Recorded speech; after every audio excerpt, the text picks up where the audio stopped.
होली में धारा पकड़ी भइल बा मचल महल्ला जोर से सावर को भौजी। होली में धारा पकड़ी भइल बा मचल महल्ला जोर से सावर को भौजी। भागली गलिया की ओर से सावर को भौजी। भागली गलिया की ओर से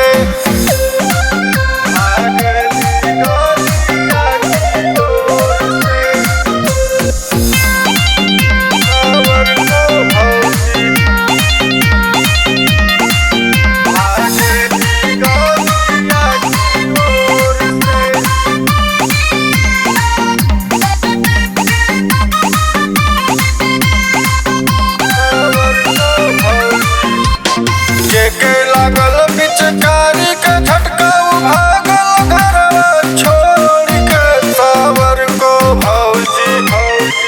के लागल पिचकारी